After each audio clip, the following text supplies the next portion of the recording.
In December 2014, we spent a week in Antalya, Turkey, which is a city on the coast, the southwest coast of Turkey. And it really is like a hidden gem, I'd say. It's a really cool spot. And it's quite affordable. We were there for 7 days. And it cost about $214 for the Airbnb that we were in, and it was just us, and we had like an entire apartment to ourselves, and that averages to about $15 per person per day for accommodations.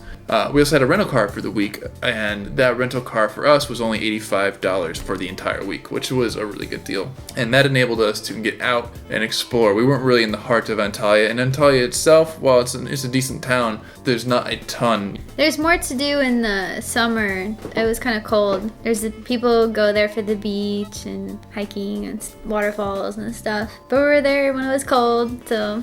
Geographically speaking, Antalya is very much like Greece. I mean, back in the Greek... It was Greece. Yeah, in the Greek Empire, it was just Greece. I'd like to go sailing there, like when we get our boat. The water is pristine. It's amazing. There's 3 different things that really stuck out to us that we did while we were there. The first one was this waterfall that's about a half-hour ride north of Antalya. It's called Kırnsulu Selasi. I'm just going to put the word on the screen. Kırnsulu Selasi. I don't speak Turkish. We went during the weekday, and it was, kind of off season, I guess, so there was almost nobody down there. And this waterfall is beautiful. It's got this really aquamarine looking color. There's little fishes swimming around. There's waterfalls coming from many different angles. It's a really cool place to just go and hang out. It's one of the more beautiful waterfalls we've seen, and just weren't expecting it, just right in the middle of random Turkey.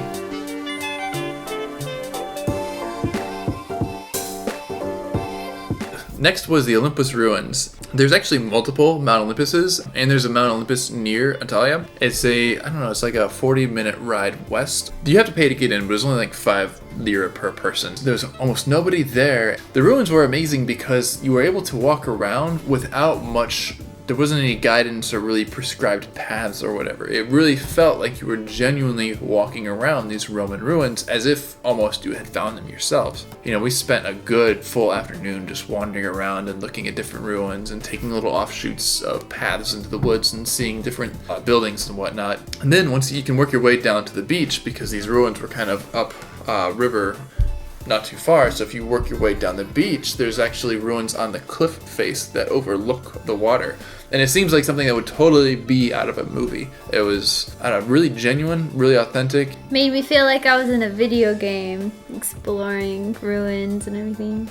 And lastly, the third thing that stuck out, and this really did stick out, was this area near the Olympus ruins called Chimera. Chimera, according to the old Greek mythology, was this animal beast that would walk around. It had like parts from many different animals, tail of a snake, head of a... I'm not sure what all parts it had, but the idea was that it had many different parts from many different animals, and then it would spit fire.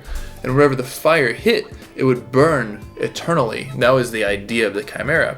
Well, it fits really nicely because this area here, there's just... the ground is burning and has been burning for thousands of years. And if you put it out, it just reignites. What it is it's methane that comes through, and the conditions are right to where it'll always ignite itself. I'm not a geologist, I don't know how that works, but it's pretty rare. And you can totally understand how if you were if you were alive 2,000 years ago or 1,500 years ago and you had no science, that you would think that it's magic. Like, the stone is burning. It would be quite easy to attribute that to being from some monster that walked around, So it's an amazing place. Chimera, if you're ever in the area, it's a bit of a hike up the mountain, but it's one of the coolest things I think we saw when we were traveling. Yeah, it was pretty cool. I don't think I've met too many people who've been there to Chimera. It's a very unique thing to see. Very cool to see it in person. And for any sailors, sailboat, cruisers out there who are watching, it's not far from the coast. I'm sure there's marinas and little trips you could take to get there easy. You can see the water from where the fires burn and vice versa. And it's near Mount Olympus, so you can totally see how all this stuff reinforces the belief that there would be a monster lurking around. That's it for this video. We don't post travel videos all the time. We'll try to put them out every few weeks if we can, kind of for us to have them up for posterity's sake. But if you're curious, more travel videos coming soon. If you like sailing content, then definitely subscribe.